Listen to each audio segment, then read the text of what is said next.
Bueno, vamos a dar comienzo. Buenas tardes a todos. Mi nombre es Mariel Peitiado y en nombre de CAOIC les damos la bienvenida a este webinar de marcadores tumorales. Como saben, desde CAOIC estamos promoviendo el desarrollo de nuestra gente para tener gente involucrada en investigación clínica cada vez con mejor formación y nos pareció que marcadores tumorales, a instancias de Carlos, quien es el vicepresidente de CAOIC, era un tema importante teniendo en cuenta la cantidad de estudios oncológicos que se están llevando a cabo en el país. Eh, Como siempre, después vamos a mandarles una encuesta donde les proponemos que nos digan también otros temas de interés. La idea de CAOIC es seguir difundiendo, ayudando a toda la comunidad que participa en investigación a tener más herramientas para hacer investigación de calidad y asegurar así la seguridad de nuestros pacientes. Así que bueno, le voy a pasar la palabra a Carlos. Tenemos dos invitadas de lujo para este tema. Creo que va a ser súper interesante y espero que todos aprovechen de este webinar y que nos den ideas para los próximos. Carlos. Gracias, Mariel. Y aproximadamente el 30% de los estudios clínicos que se realizan en Argentina son del área de oncología. Y prácticamente no hay ningún protocolo que deje de hacer mención al menos a un marcador tumoral. Y la Cámara, como ya lo mencionó Mariel, se da hoy el lujo de contar con dos expertas de primera línea. Florencia Cardoso, que es bioquímica, egresada de la UBA, jefa del Laboratorio de Biología Molecular del Laboratorio Argenetics, con base en Hurlingham, provincia de Buenos Aires, y Bianca Brum, licenciada en Biotecnología por la Universidad Nacional de Rosario. Actualmente se desempeña como gerente de tecnologías en el área de diagnóstico genómico de Eritas en la ciudad de Rosario. Los que ya hayan asistido a algunos de nuestros webinars habrán notado que la mayoría de ellos tienen un formato de entrevista, preguntas, respuestas con nuestros panelistas. En este caso, el tema amerita volver a un formato más tradicional, un formato más de presentación.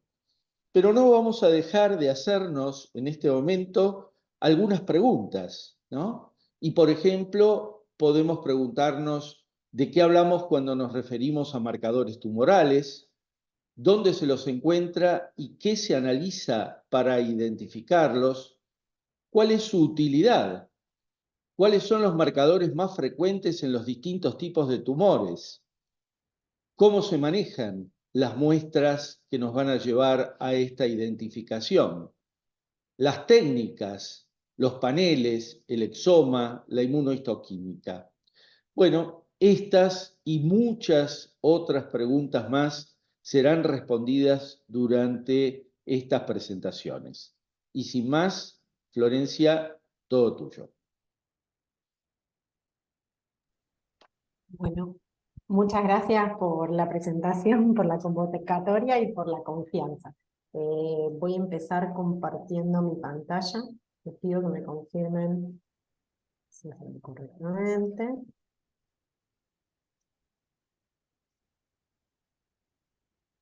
Estamos. Perfecto, perfecto, Florencia. Buenísimo. Entonces, como ya dijo Carlos, vamos a dividir esta charla, digamos, en dos etapas. La primera parte, que es mi parte, digamos, es una parte más general. La idea es empezar a hablar de qué son los marcadores tumorales, cuáles son las utilidades y muy por en general empezar a hablar de las metodologías y demás, y después continúa Bianca un poco más puntualmente en lo que es la biología molecular de estos paneles que disponemos, ¿sí? Entonces, para comenzar, yo traigo acá dos definiciones, ¿sí?, de qué son los biomarcadores, con la idea de que podamos ir, digamos, disgregando estas dos definiciones a lo largo de la charla y ver si cumplimos en el transcurso de la charla entendiendo cada una de estas dos definiciones y viendo si cumplimos con todo lo que estas definiciones nos dicen, ¿sí? Entonces, la primera definición es más general. Según el Instituto Nacional del Cáncer de Estados Unidos, NCBA, un biomarcador es una molécula biológica que se encuentra en la sangre, en otros fluidos corporales o tejidos, que es signo de un proceso normal o anormal o de una condición o enfermedad, como puede ser el cáncer, ¿sí? Los biomarcadores suelen diferenciar a un paciente afectado de una persona sin enfermedad. Entonces, esta es una definición bien general. A continuación traigo una definición de un trabajo de Nature del mes pasado, ¿sí? Que puntualmente habla de los biomarcadores tumorales. Y dice que son sustancias producidas ya sea por los tumores o como respuesta del cuerpo a los tumores durante el proceso de tumorogénesis y progresión, que han demostrado tener un valor crítico y alentador en la detección y diagnóstico temprano, en la predicción de pronóstico, en la detección de recurrencia y en el monitoreo de la eficacia terapéutica de los tumores. Entonces, vamos a ver si a lo largo de la charla, y empezando desde las bases de la biología, podemos empezar a comprender qué son los marcadores y cuál es su utilidad hoy en día, ¿sí? Es un tema que, como bien dijeron, cubre mucho de los ensayos clínicos que están disponibles hoy en oncología, y por otro lado sufre actualizaciones permanentes. Entonces, como encaramos este webinar y como lo pensamos, consideramos que hay cosas que son básicas, que son muy importantes de entender para así avanzar y escalar en cosas todavía más complejas. Entonces, para empezar, y esto sí que es lo más básico de todo, es el dogma central de la biología, tenemos que entender que todas las células de nuestro cuerpo contienen la información genética comprendida en la secuencia de ADN en el núcleo de cada célula. Y aunque todas las células tienen la misma información genética, dependiendo de cuál es el tipo celular, va a haber una transcripción específica, ¿sí? Porque esto va a definir la diferenciación celular, y va a haber de este ARN que se transcribió a partir del ADN, la traducción a una proteína que finalmente va a ser la que va a cumplir la función de cada una de las células y va a permitir diferenciar una célula de otra, ¿sí? Es decir, las células del ojo no son iguales a las células de la piel y tienen una expresión de proteínas que son diferentes y que son necesarias para que cada célula cumpla su función. Hoy, con las tecnologías que disponemos, somos capaces de ver cambios desde la secuencia del ADN hasta la proteína, ¿sí? Entonces, es muy importante entender que cualquier cambio a nivel del ADN se va a reflejar en la secuencia, en la secuencia del ARN, y por último, en la estructura y funcionalidad de la proteína, ¿sí? Porque ese cambio puede generar entonces una proteína que sea más funcional, menos funcional, o que tenga una función anormal. Es muy importante tener en cuenta este principio para ver de ahora en adelante cómo somos capaces de ver cada uno de estos cambios, y que la especificidad y la sensibilidad de lo que yo vaya a medir en cada uno de ellos va a ser diferente, ¿sí?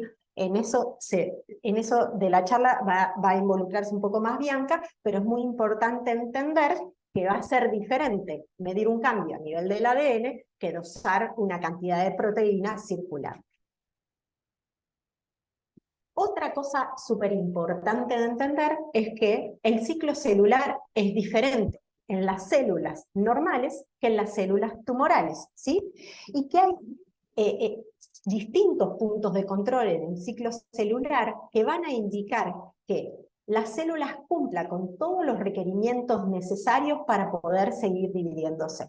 Entre los requerimientos más importantes está que todo el ADN sea replicado de forma correcta, que no tenga ningún error y que la célula esté en condiciones de poder dividirse, que tenga toda una maquinaria de replicación que esté funcionando correctamente. Y acá hay 3 puntos muy importantes que hay que cumplir, ¿sí?, en todo este camino de señalización para la división celular, que los vamos a mencionar porque nos tienen que quedar grabados, y vamos a empezar a ver entonces cuál es el comportamiento de la célula tumoral y por qué es tan importante. Primero, que la mayoría de las células no se dividen activamente y que hay un pequeño porcentaje de células que tienen un proceso activo de mitosis. Mitosis es este proceso por el cual las células se dividen y de una célula se generan dos células. Por ejemplo, las células epiteliales, ¿sí?, que tenemos procesos de descamación permanente y es necesario que esas células se repliquen continuamente. Las células del intestino, las células que revisten el útero en cada ciclo menstrual. Cuando tenemos una herida, la importancia de que esa herida, digamos, cierre, se cure y esas células se dividan para poder cerrar esa herida. Y por supuesto de las células sanguíneas, ¿sí? Las células se dividen en respuesta a señales externas, que son los factores de crecimiento, que les indican que se inicia el ciclo celular. Es decir, en la membrana de cada célula va a venir una señal externa a través de un receptor que va a dirigir toda una cascada de señalización que va a indicar a esa célula que puede comenzar el proceso de división celular. Las células dejan de dividirse por esto que estamos diciendo, la falta de señales externas positivas, la inhibición por contacto, cuando, digamos, los niños en crecimiento, por supuesto que las células están permanentemente dividiéndose porque necesitamos que, digamos, que los órganos, que todo siga creciendo, pero en las personas adultas, digamos, hay una inhibición por contacto. Esto quiere decir, una célula creció, maduró y ya está, no tiene que seguir dividiéndose. Y las células diferenciadas tienen un límite preprogramado para el número de veces que pueden dividirse, y acá quien comanda y quien, digamos, marca ese límite es que las células tengan la integridad de su ADN en perfecto estado. Hay dos formas importantes de regular este ciclo celular. Y acá vamos a hablar de dos protagonistas que se llevan, digamos, casi toda esta charla, que son los protoncogenes y los genes supresores de tumores. No vamos a desestimar otros actores, está bien, como por ejemplo las proteínas de reparadoras del ADN, que son igual de importantes, pero para la regulación del ciclo celular, los protoncogenes y los genes supresores de tumores se llevan el protagonismo absoluto. Entonces, ¿cómo podemos regularlo el ciclo? Activando los procesos dirigidos hacia el crecimiento y la proliferación celular, y esto se encuentra regulado entonces por los protoncogenes. Cuando los protoncogenes se encuentran mutados, pasan a llamarse oncogenes y contribuyen a la progresión tumoral. El tipo de variante que modifican a los protoncogenes son lo que se llaman las variantes activantes, es decir, que aumento la función de esos protoncogenes. Y se produce entonces una ganancia de función. Les pongo acá 3 ejemplos que a lo largo de la charla vamos a empezar a ver y que los que ya trabajan, digamos, con este tipo de marcadores saben que son de referencia. KRAS, GFR y RAS, pero hay un montón. Y después otra forma es inhibiendo los procesos de proliferación celular, es decir, acá están los genes supresores de tumores que intervienen en el proceso de la formación tumoral si sufren lo que se llaman variantes inactivantes, es decir, que producen una pérdida de función.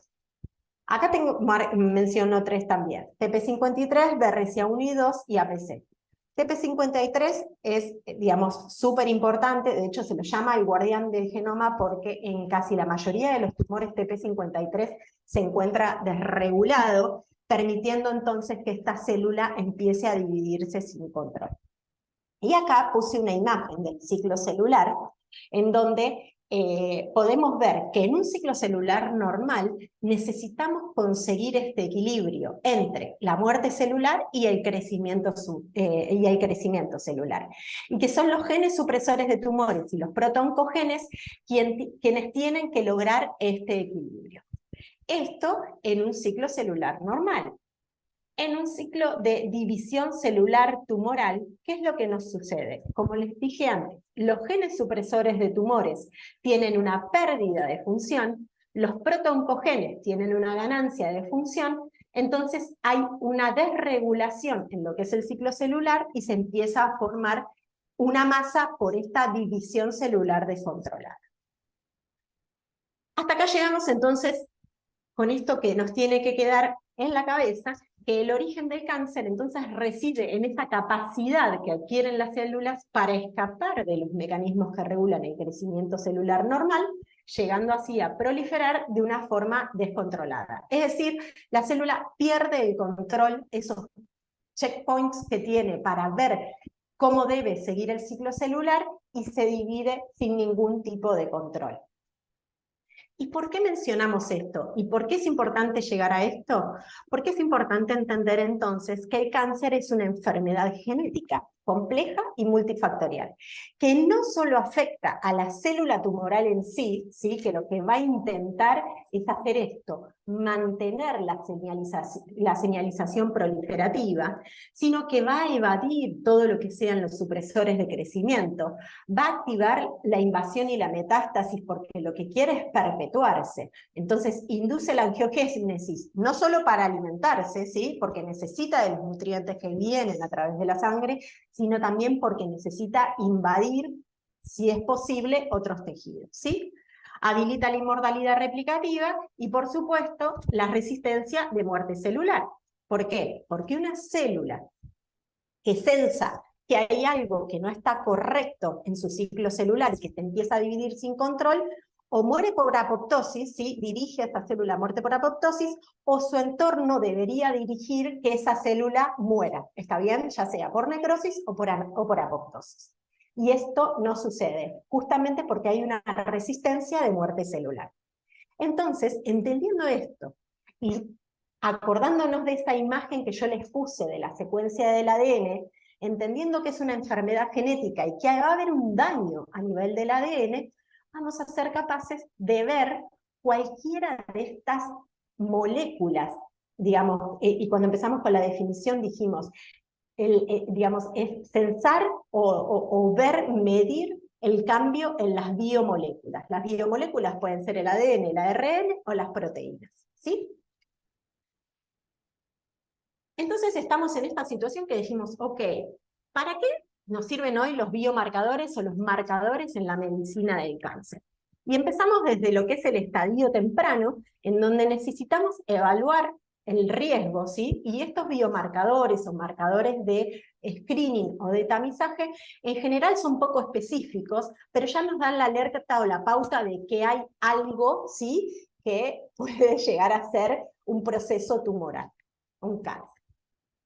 Después tenemos el diagnóstico, que es muy importante, en donde probablemente ya haya una biopsia, una punción, ya hay un material, ¿está bien?, del tumor, en donde se hace un diagnóstico diferencial y se determina cuál es el tipo tumoral.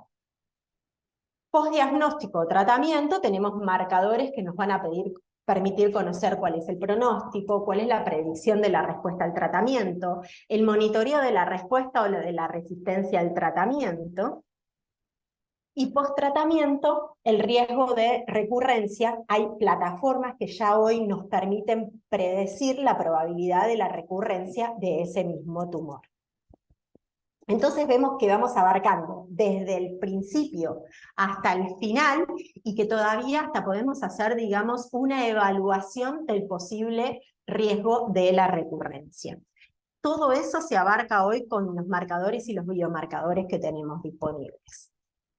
Y volvemos a esta imagen, porque de vuelta dijimos, hay moléculas que yo puedo empezar a dosar y que puedo empezar a ver los cambios y nos van a dar toda esta información. Entonces, a nivel del ADN, lo que vamos a hacer es la detección de variantes genéticas. Y hay múltiples metodologías como la PCR real-time, la PCR digital o el FISH para la detección de mutaciones puntuales, o los que generalmente solemos escuchar como hotspots, que son cambios que ya son conocidos y que están asociados en un gen a un determinado desarrollo en un tipo tumoral.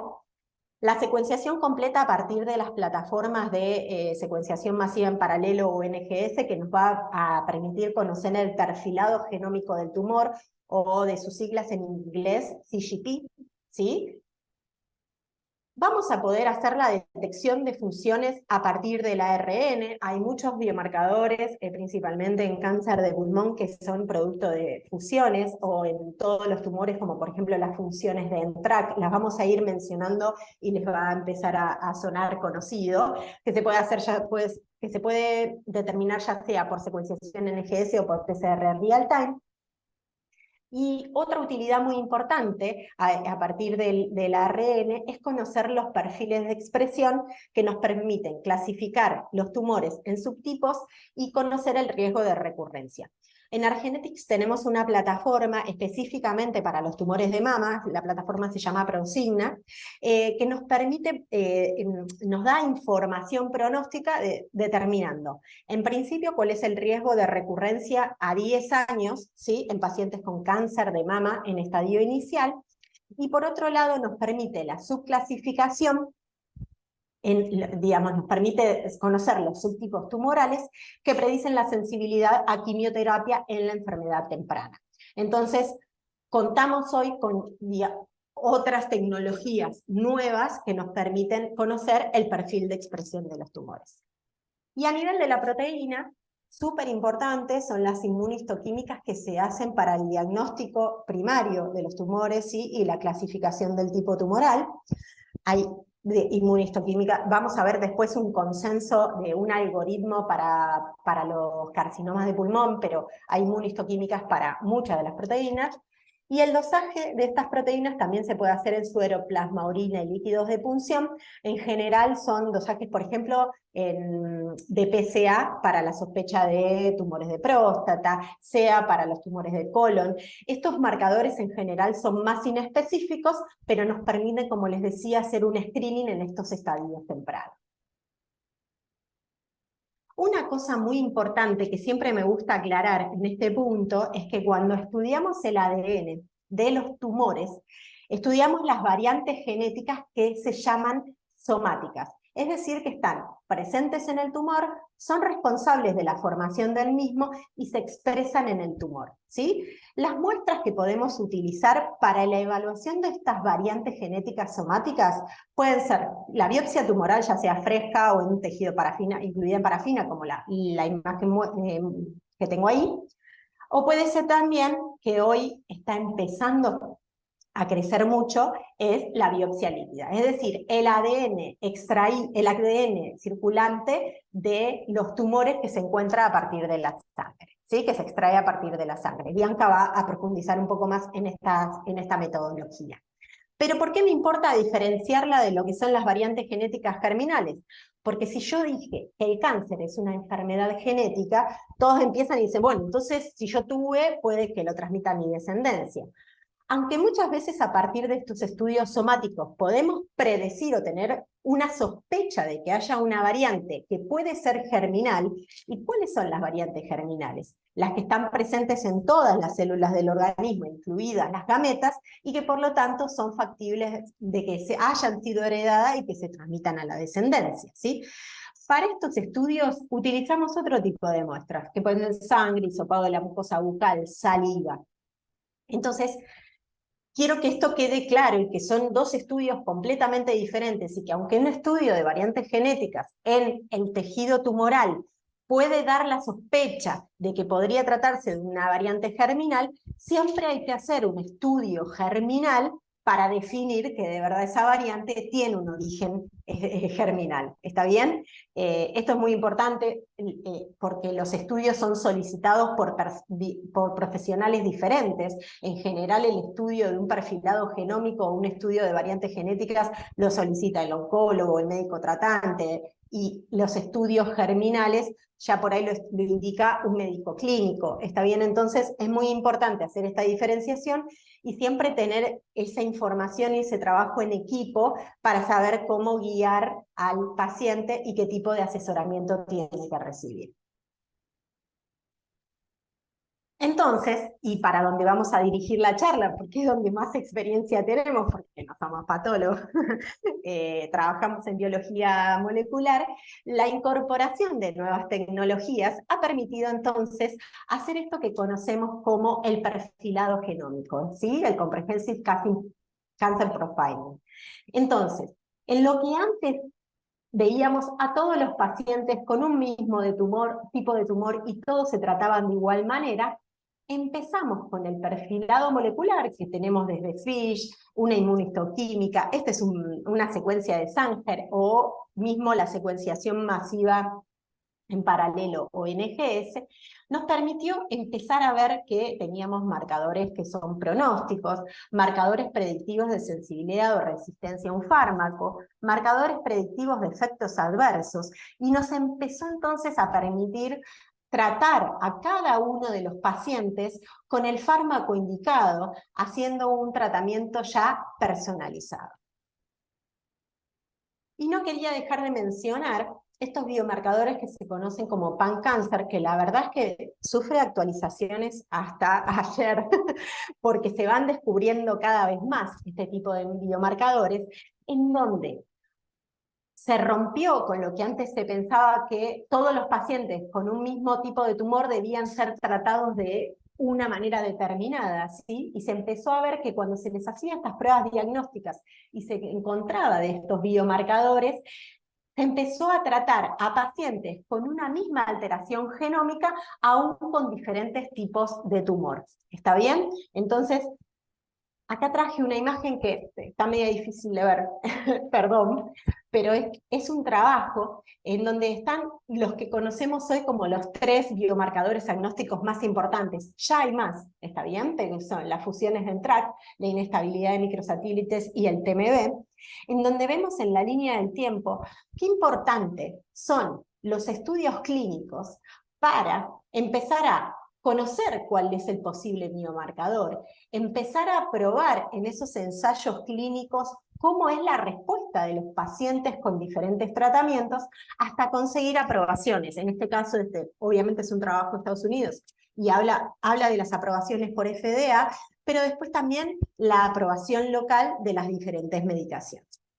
¿Está bien? Entonces, bueno, un poco hacer hincapié, y como veíamos en la introducción, la importancia de que estos estudios clínicos sean serios, de que se hagan con conocimiento, y de que se hagan para que también empecemos a conocer un poco cuál es la respuesta local, ¿está bien? Porque nosotros nos basamos mucho en todos los conocimientos que hay y en las guías que hay, que son internacionales, pero también es importante conocer que tenemos una genética y que tenemos cambios que son locales, y que hoy tenemos la disponibilidad de estas tecnologías de manera local, y que es muy importante empezar a ampliar este conocimiento acá en Argentina.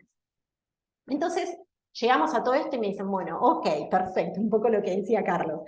¿Cuáles son los biomarcadores principales? Y bueno, hay un montón, y lo importante, y para que todos nos quedemos tranquilos, es que ya hay consensos que nos dicen, y algoritmos que nos indican, o que les indican en realidad a los profesionales tratantes, ¿está bien? Pero que a nosotros desde el laboratorio también debemos conocerlos, para saber cómo priorizar los estudios de acuerdo a cuando viene ese material. ¿Por qué digo esto? Traje este que es un algoritmo el Colegio de Patología, un colegio de patología de España, pero traje esta imagen porque es muy gráfica y está muy buena para que la podamos ver juntos, en donde lo que me importa es hacer hincapié en 3 cosas. Hay 3 cosas que tenemos que tener muy en claro. Primero, el material de partida. ¿Cuál es la calidad y cuál es la cantidad de material que tenemos? ¿Por qué? Porque hay que hacer muchas pruebas. Entonces, hay que ver si ese material es suficiente y tiene la calidad necesaria para poder hacer esos estudios. Nosotros en Argenetics, perdón, voy a presumir, tenemos los mejores patólogos, entonces ya ellos nos dicen del material que llega, cómo está, qué cantidad tenemos y cómo se va a ir gastando ese material y qué es lo que vamos a poder hacer. Y esto es muy importante, porque cuando, por ejemplo, este es el consenso para el carcinoma de pulmón de células no pequeñas, ¿sí? En general son biopsias muy pequeñas, entonces necesitamos saber qué determinaciones hay que priorizar para no desgastar ese material y quedarnos entonces por ahí sin poder seguir adelante y sin dar respuesta al paciente.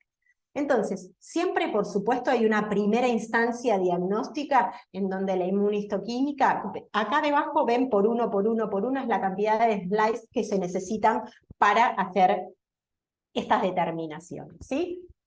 Y luego tenemos dos algoritmos. El superior, toda la parte de arriba, nos indica cómo se priorizan de acuerdo a la prevalencia de variantes en cada uno de estos genes y cuáles son las metodologías que podemos utilizar. Inmunistoquímica, FISH, PCR, ¿sí? Y cómo se va avanzando. Pero como ustedes pueden ver, vamos desgastando este material y por supuesto también vamos consumiendo más tiempo en la determinación de estos biomarcadores.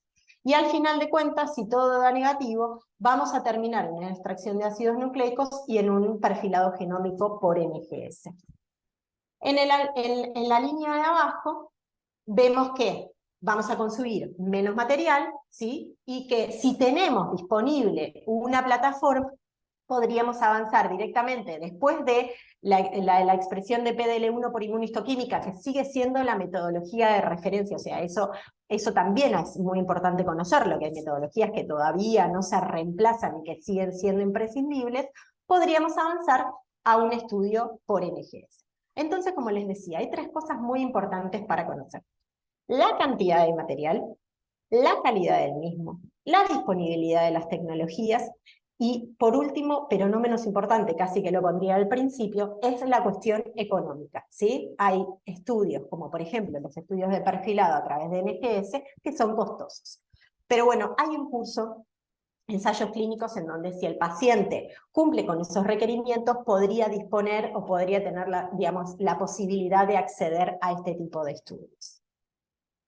Entonces, la incorporación de estas nuevas metodologías, ¿qué nos hizo? Nos hizo avanzar en el tiempo de una manera espectacular, porque lo que antes veíamos como todos de un mismo color y un tipo de tumor se trataba de una misma manera para todos, pasamos a lo que se llama la medicina de precisión, en donde un tipo de tumor, con la presencia de un biomarcador, me permite ya empezar a separar, ¿sí?, por lo menos algunos pacientes.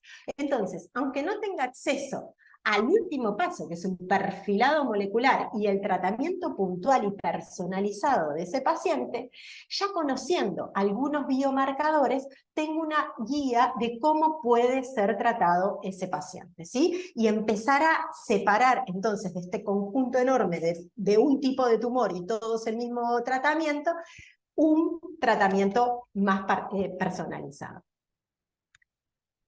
En Argenetics disponemos de la plataforma para hacer la CGP, ¿sí? Y tenemos este ensayo que lo hacemos a partir de un kit de Illumina, que en el laboratorio se llama G-Life 500, trabajamos tanto en muestras de tejido tumoral parafinado como en biopsia líquida, tenemos validados ambos estudios, en donde hacemos la determinación, como les dije antes, de los pan-cáncer, y acá están, digamos, los principales tipos tumorales, cuáles son los genes que son importantes de evaluar. Entonces, volvemos a la primera diapositiva y vamos a ver si cumplimos o llegamos a desmenuzar estas dos definiciones. Y como soy un poco atrevida, desafío, espero que no haya nadie del NCBI escuchando, pero me gustó una parte de la definición del NCBI y una parte de la última, de la definición que usa Nature en esta publicación. Y me parece importante hacer como un mix de estas dos definiciones y decir entonces que un biomarcador es una molécula biológica, ya vimos, ADN, ARN o proteína, que se encuentra en sangre, fluidos corporales o tejidos, que es signo de una condición de enfermedad, nos va a dar la pauta de que hay algo que está funcionando de manera diferente, ¿sí?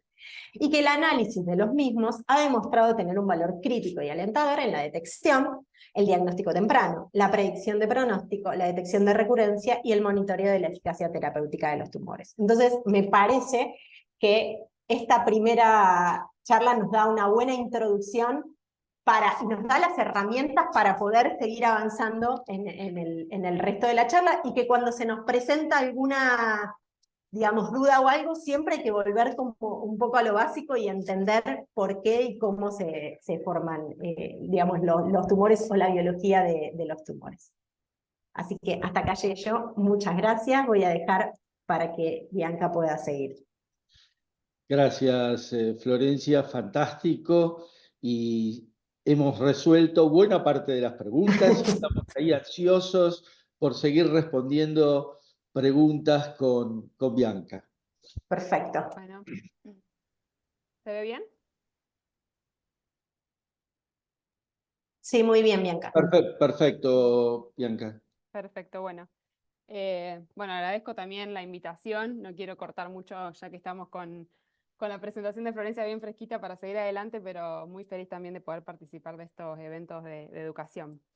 Voy a retomar un poquito la última esta primera diapositiva de un poco el tema que tocó Florencia en cuanto a las alteraciones genómicas que podemos encontrar en los distintos tumores para después ya entrarnos directamente en lo que es más específico de las tecnologías que tenemos a disposición y cómo hoy abordamos el estudio genómico de los tumores. Entonces, decíamos que hay distintos tipos de mutaciones genómicas que podemos encontrar en el tumor y dependiendo de la tecnología que yo use voy a poder identificar algunas de estas mutaciones, todas o ninguna. Entonces podemos encontrar variaciones que tienen que ver con cambios de base a nivel de nucleótido único o SNP, como puede ser por ejemplo la BRAF B600E, que es muy conocida, inserciones y deleciones del material genético, como la deleción del exón 19 en el GFR, amplificaciones a nivel del número de copia, como la amplificación del gen BB2, rearreglos génicos como ROS1, ENTRAC y ALK,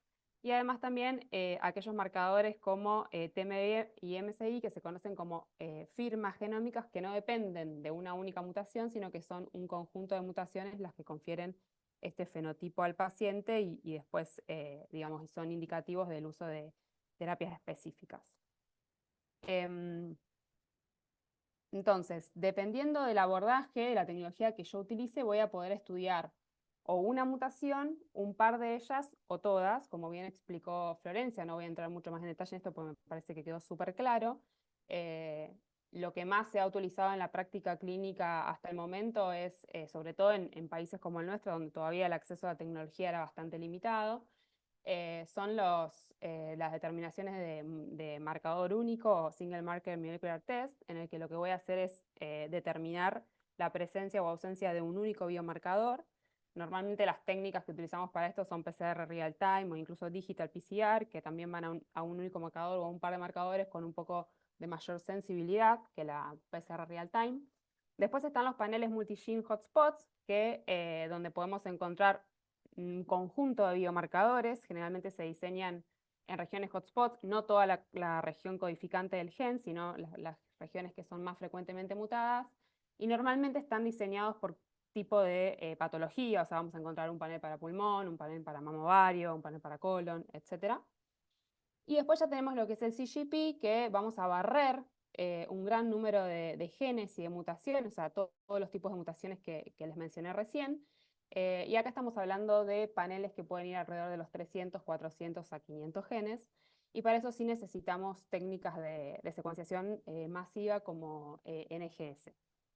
El paso siguiente de lo del CGP sería ya pasar a un exoma completo en el que vamos a analizar los 20 y pico mil genes del exoma, del genoma humano, que hoy en día se utiliza mucho en todo lo que es investigación a nivel de investigación clínica, pero no todavía en la práctica a la hora de definir un tratamiento o una terapia para el paciente. Entonces, el CGP viene a instalarse como una técnica con mucho potencial, porque permite, digamos, tiene unas ventajas por sobre las otras técnicas que permiten identificar marcadores únicos, sobre todo en lo que es la muestra y los tiempos que uno ahorra en el tratamiento, ¿no?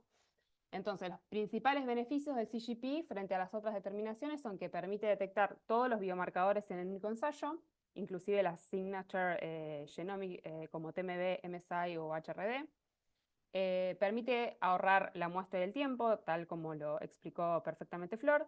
Permite identificar alteraciones que son accionables, porque estos paneles, que son alrededor de 300, 400, 500 genes, son genes que fueron específicamente seleccionados con relevancia clínica en oncología. Entonces son genes que tienen terapias aprobadas, son genes que están siendo estudiados en clinical trials. Entonces lo que vamos a identificar ahí son mutaciones que realmente son relevantes para el tratamiento del paciente. Y bueno, y obviamente permiten, con toda la información que uno genera cuando realiza estos testeos, es seguir contribuyendo a lo que son las bases de datos para poder a partir de ahí seguir haciendo trials y identificando nuevos biomarcadores para los pacientes. Cuando uno hace este tipo de estudios, para los que necesitan, entonces decíamos, plataformas de secuenciación masiva, tipo NGS, obviamente va a tener un montón de información, así como es muy poderosa la técnica que nos permite identificar muchas mutaciones. Cuando recibe el informe, también el informe va a ser abultado y va a tener mucha información.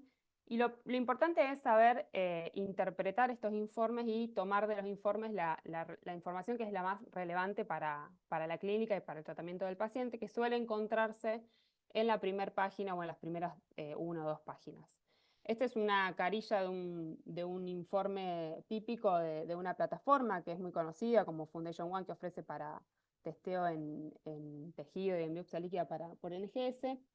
Y lo que podemos encontrar en las primeras 2 páginas son el resultado de los biomarcadores de respuesta a inmunoterapias, como TMB y MSI, hallazgos genómicos que sean clínicamente relevantes, o sea, que tengan alguna terapia asociada, resultados negativos que sean pertinentes, porque muchas veces un resultado negativo también es informativo para el manejo del paciente, o sea que es muy importante también describirlo. Aquellas terapias que tienen beneficio clínico, ya sea las que están aprobadas para ese tumor o las terapias off-label, o sea que dan beneficio en otro tipo tumoral, pero con la misma mutación. Ensayos clínicos para los cuales el paciente puede ser elegible. Y después hallazgos genómicos que tengan sin opción reportable, o sea que hayamos testeado pero que no haya mutaciones relevantes para informar. Toda esta información suele resumirse en las primeras páginas y después en las sucesivas páginas uno lo que va a encontrar es información más específica del biomarcador, de la ruta afectada, de la frecuencia alélica de ese biomarcador, variantes potencialmente germinales, variantes de significado clínico incierto, etc. Bueno, entonces para poder interpretar este tipo de reportes suelen convocarse a Molecular Tumor Board, o sea, no necesariamente todos los ensayos de CGP van a disparar un comité molecular de tumores, porque muchas veces, digamos, el biomarcador que se detecta es uno solo y la terapia probable con beneficio clínico es una, entonces ahí, digamos, no hay mucho que discutir o abordar. Pero muchas veces en este tipo de informes, como tenemos mucha cantidad de genes, tenemos más de un biomarcador en el reporte y más de una terapia que posiblemente uno podría utilizar para ese paciente. Entonces ahí entra un poco en juego de, bueno, ¿cómo seguimos? O sea, ¿cuál es el consenso que tomamos sobre qué terapia aplicar primero o cuáles de las distintas alternativas que tengo, por cuál opto, ¿no? Entonces, ahí es cuando, bueno, se arman estos comités moleculares de tumores, que suelen ser los mismos comités tumorales que existían en los hospitales y laboratorios antes de la llegada de estas tecnologías, simplemente que agregándole la capa de información molecular. Entonces participa no solo el médico tratante, sino también se suele invitar a médicos genetistas, que pueden tener implicancia en todo lo que es el asesoramiento genético de ese paciente y sus familiares. Participan biólogos moleculares y bioinformáticos para dar la mirada sobre el biomarcador en sí, la ruta molecular afectada, etc. Y también pueden participar patología y especialistas de acceso a distintas terapias. La idea es poder prever una plataforma y un espacio para discutir estos casos complejos y llegar a decisiones consensuadas sobre el manejo del paciente y las terapias a aplicar. Bueno, y una de las cosas que también suele aparecer en estos reportes de CGP, que también lo mencionó Florencia, es la sospecha de mutaciones germinales a partir de un testeo somático. Hay muchas veces que aparecen mutaciones en algunos genes que son claves, y alguna de las preguntas que nos podemos hacer para tener sospecha de si la mutación puede tener un origen germinal son si esa persona ha tenido una historia personal o familiar de cáncer, cuál es el tipo tumoral que estamos estudiando, porque hay tipos tumorales que tienen muchas más mutaciones germinales descriptas que otros, si tiene inestabilidad microsatelital, si la variante que aparece en el reporte fue reportada como una variante patogénica o probable patogénica en bases de datos germinales, como por ejemplo ClinVar. No nos olvidemos que acá lo que vemos en este tipo de perfilado es meramente lo que es accionable y clínicamente, digamos, accionable, y no vamos a estar viendo bases de datos de origen germinal. La frecuencia de esa variante alélica, cuanto mayor es la frecuencia, mayor es la sospecha de que esa variante puede ser de origen germinal. y también si estamos viendo múltiples tumores primarios que comparten la misma variante. Y acá lo importante es, ante una sospecha, siempre ir, como también mencionó Flor, a otro tipo de tejido para confirmar o descartar la sospecha, porque justamente el tejido, la biopsia de tejido, la biopsia líquida pueden dar un indicio, pero no son los estudios propicios para confirmar o descartar el origen germinal de la mutación. Así que ahí lo recomendable es estudiar en sangre periférica o en saliva esa variante en particular. Y bueno, y acá hay algunas, tanto ESMO como ASCO, a partir de estudios con miles de pacientes, han informado guías y algoritmos de actualización sobre cómo uno debiera manejarse con estas mutaciones que nos dan sospecha de origen germinal, y publican una serie de genes con distintos grados de recomendación sobre qué testear y dependiendo de la edad, si es mandatorio testar ese gen en origen germinal, si es recomendado o si es recomendación estándar. Este fue el algoritmo que recientemente publicó ASCO en su guía de testeo de variantes germinales, en donde también categoriza los distintos genes con distinto grado de severidad y recomienda fuertemente algunos genes descartar la sospecha germinal del tejido y otros, dependiendo de la edad del paciente o la edad de aparición, también confirmar o descartar. Bueno, otra cosa que me gustaría mencionar que es sumamente importante a nivel de estos testeos, ya sea por NGS y también por las técnicas más tradicionales de real time o digital PCR, es la calidad de la muestra con la que trabajamos. Este tipo de tecnologías suelen amplificar mucho la señal, la información, porque no se olviden que son tecnologías que son muy sensibles, que tienen que ir muy profundo a ver la mutación en el tumor. Entonces, cualquier contaminación que haya en esa muestra durante la obtención o el procesamiento de esa muestra después se va a ver maximizada cuando nosotros veamos todos los datos a nivel de la bioinformática y tengamos que discriminar si esa variante es real o es ruido del secuenciador. Entonces, es muy importante el manejo de la muestra. No es lo mismo obtener una muestra y procesarla para un estudio que vamos a determinar de una inmunohistoquímica a nivel de la proteína, que para un estudio más molecular, donde vamos a ir a buscar variantes que están en el orden del 1%, 0,5%, 0,1%. Entonces, bueno, hay algunos puntos en lo que es la ruta del manejo de la muestra que son sumamente importantes. Algunos ocurren en la parte de radiología, cirugía, cuando uno obtiene la muestra, otros en el área de patología y otros ya en el laboratorio de biología molecular, donde se hace toda la parte de extracción y procesamiento.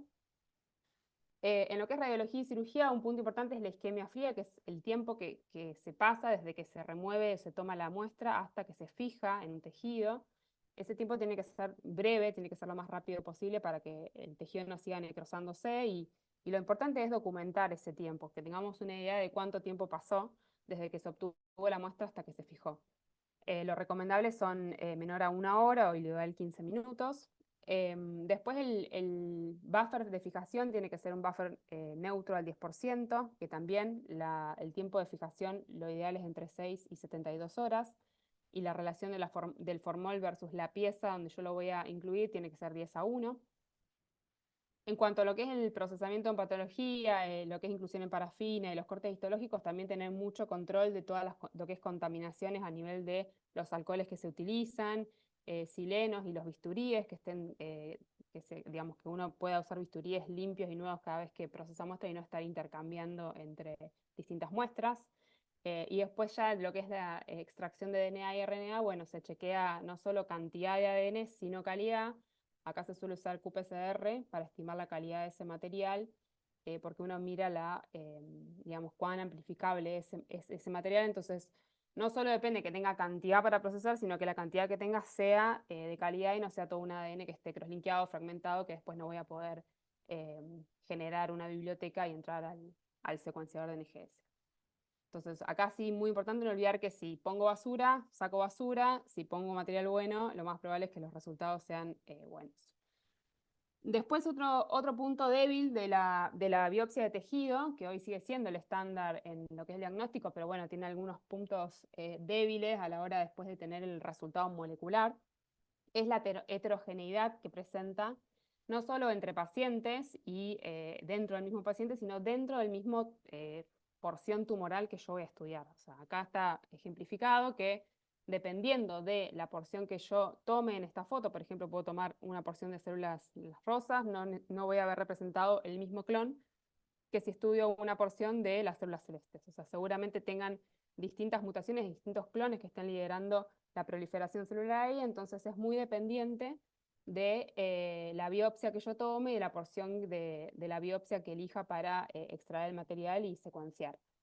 Entonces acá la recomendación siempre es tratar de que la selección sea lo más abarcativa posible, y bueno, y tratar de que estén representados todos los subclones en la muestra que voy a meter al secuenciador. Y bueno, desde ese punto de vista, la biopsia líquida, que cobró mucha importancia en los últimos años, sobre todo en lo que es el diagnóstico y el seguimiento y tratamiento de la respuesta a las terapias, es muy promisoria, o sea, presenta muchas ventajas respecto a la muestra de tejido. La biopsia líquida como concepto es cualquier muestra de líquido corporal que permite analizar diversos marcadores que son relevantes para el manejo del paciente. Así que cuando decimos cualquier muestra, puede ser muestra de sangre, puede ser orina, puede ser esputo, puede ser fluido, etc. Pero bueno, lo que más obviamente usamos en lo que es oncología es a partir de muestra de sangre, y el marcador que más utilizamos es el ADN libre circular tumoral, es el ctDNA.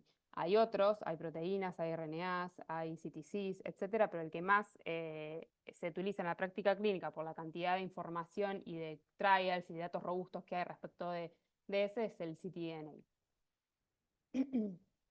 El ctDNA, como su nombre lo indica, es el Circulating Tumor DNA, o sea, el ADN del tumor que circula libre en el plasma. Es solo una fracción de todo el ADN que circula libre en plasma. ¿Por qué? Porque aquellas células sanas que entran en apoptosis también van a estar liberando al torrente sanguíneo ADN circulante, y las células tumorales que están en apoptosis, que entran en necrosis y que secretan al torrente sanguíneo, también van a liberar ese ctDNA. Entonces el ctDNA va a representar una fracción del cell-free DNA, que es el que conocemos como el ADN libre total de ese paciente. Y esa fracción es muy variable, o sea, puede representar desde el 0.1% hasta el 90% del cell-free DNA, y eso tiene que ver más que nada con el tipo tumoral. Hay tumores que liberan más ADN que otros, los shedders, que se conocen como shedding del DNA. Hay tumores que son más propensos a liberar ctDNA que otros. Y también con el estadio de la enfermedad. Obviamente a estadios más avanzados, estadios metastásicos, uno espera que el ADN tumoral que circula en el plasma sea mayor que en estadios tempranos de la enfermedad. Y bueno, o sea, poder identificar mutaciones en esa fracción que es sumamente variable y que puede ser muy bajita es lo desafiante de la tecnología, y por eso tenemos que usar tecnologías que puedan ser lo suficientemente sensibles para poder discriminar la mutación del ruido o de otro tipo de mutaciones, ¿no? También otra característica que tiene es que, bueno, que es un ADN que está normalmente fragmentado, alrededor de 140 pares de bases, y también tiene una vida media muy corta. Esto quiere decir que permanece en el plasma un par de horas y se degrada. Entonces, cuando uno estudia el ADN circulante, lo que está viendo es lo que está pasando en tiempo real en esa persona del tumor, y es por eso que se pueden hacer seguimientos y monitoreos más frecuentes para poder ver el estado del paciente de forma más seguida y no tener que esperar, digamos, muchos meses para poder volver a medir. Como les decía, entonces, el desafío va a estar en llegar a esas sensibilidades del orden de frecuencias alélicas de menores al 1%, del orden del 0,5 o 0,1%. Piense que, por ejemplo, una técnica de secuenciación tradicional como la vieja Sanger, estamos en el orden del 10% de frecuencia de variante alélica. Una PCR real-time 1%, y para determinar el ctDNA necesitamos técnicas que puedan abordar del 0,1 al 0,01%. Y en ese orden estamos pudiendo llegar con tecnologías de NGS optimizadas, que optimizadas significa que uno hace una preparación especial en el laboratorio, un artilugio, utiliza unos barcodes que permiten, que se pegan a las moléculas y que permiten identificar después cada uno de esos reads de dónde provino y poder dilucidar el ruido de fondo de la verdadera mutación, son técnicas que se utilizan en el laboratorio, o la digital PCR, que también llega a valores muy bajos y es muy sensible. Obviamente lo que es digital versus NGS, como ya comenté, tanto para el tejido, en caso de líquida lo mismo, tienen distintos approach y o sea, presentan ventajas y desventajas. La digital va a ser mucho más rápida y seguramente mucho más económica, pero vamos a poder ver un único biomarcador o un par de biomarcadores en simultáneo, cuando en el NGS vamos a poder estar viendo los 300 genes en simultáneo, todos los tipos de mutaciones o todos los tipos de biomarcadores e incluso las firmas genómicas. Entonces, obviamente va a llevar un poco más de tiempo y va a ser más costoso porque tenemos que secuenciar toda esa cantidad de genes, pero en un solo ensayo ya tenemos toda la información. Entonces, la biopsia líquida frente a la de tejido, las ventajas que proporciona es que no es invasiva, la obtención de la muestra es mucho más sencilla y por eso también menos costosa que una biopsia de tejido. Puede detectar el shading de distintos tumores, o sea, es más homogéneo. Cuando yo tomo una biopsia de líquida, estoy viendo todo el material, todo el ctDNA que circula en el plasma de todos los clones y si hubiera más de un tumor, de todos los tumores de ese paciente. Y se puede obtener de forma seriada para hacer lo que decíamos, el screening y el monitoreo de respuesta del paciente a los distintos tratamientos o para identificar los mecanismos de resistencia. ¿Cómo se obtiene? Es simplemente una extracción de sangre que va a un tubo especial. Estos tubos suelen contener buffers especiales que lo que hacen es preservar las células nucleares y evitar la coagulación.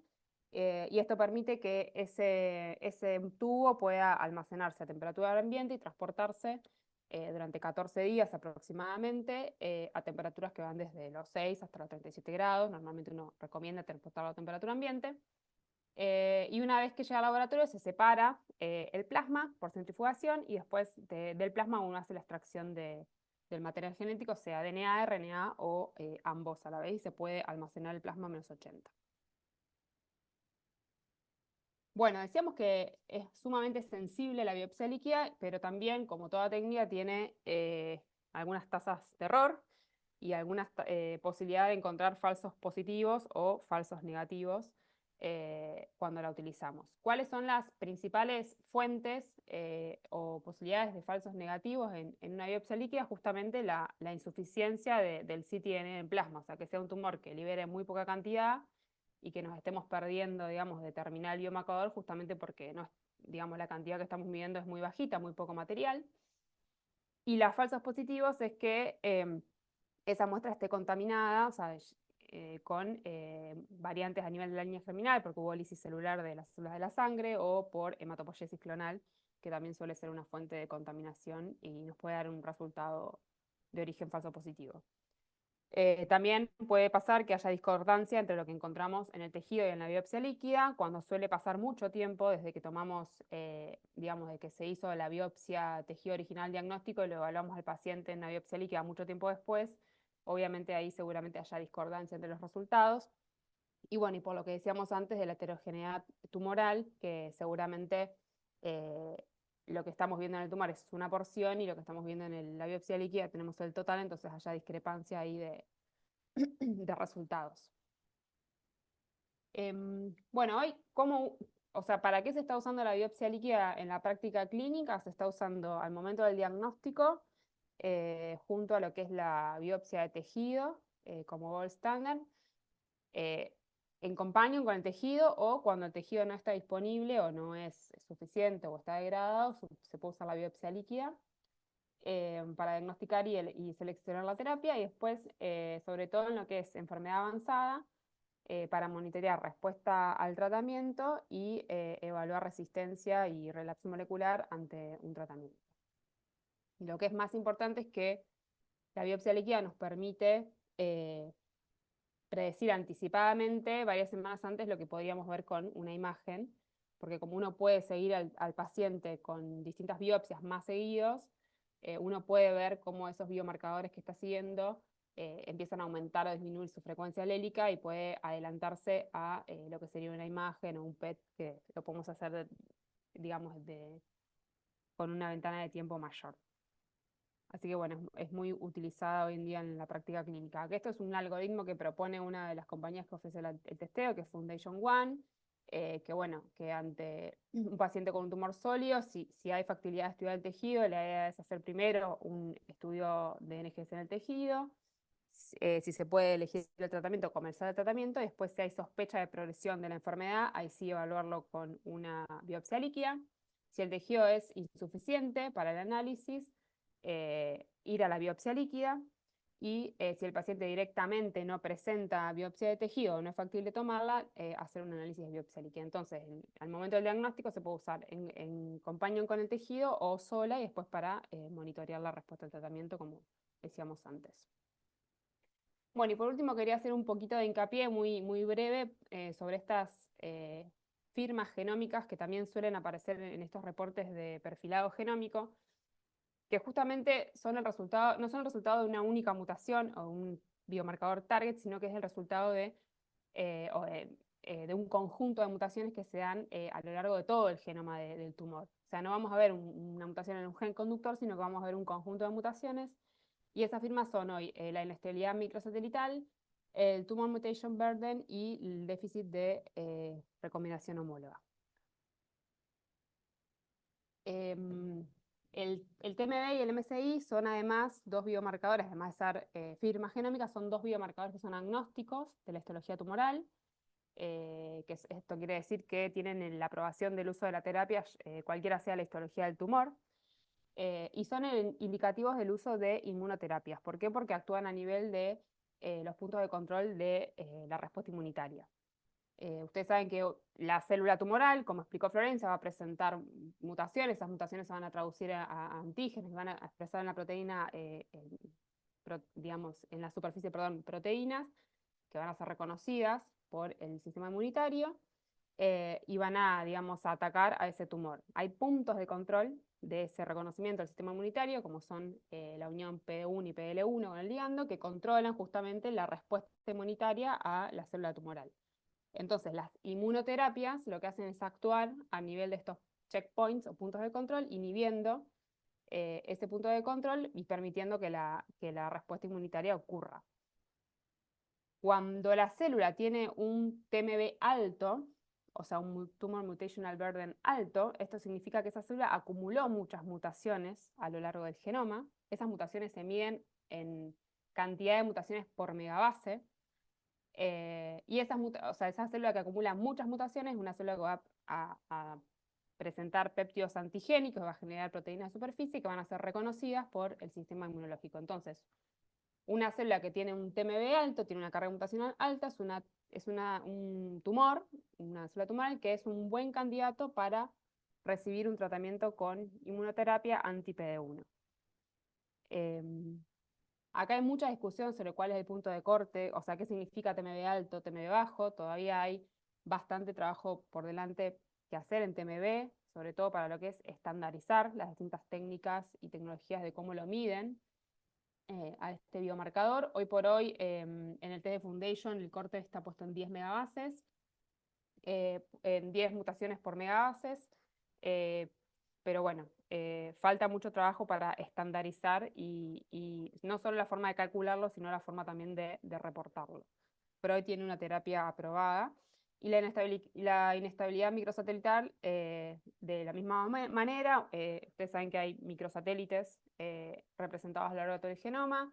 Una célula que tiene deficiencia en la vía de reparación va a generar defectos o acumular defectos en estos microsatélites, en estas repeticiones que se van a ver como fragmentos de distintos tamaños. Y entonces una célula tumoral que tiene una inestabilidad microsatelital alta también va a ser una buena candidata para recibir un tratamiento con inmunoterapia. Entonces son dos biomarcadores que hoy podemos encontrar en este tipo de testeos, que independientemente del tipo tumor, del tejido, son indicativos del uso de la terapia si están en valores altos. Y el otro es el déficit de recombinación homóloga, que en este caso, bueno, también está aprobado el uso de la terapia para ovario.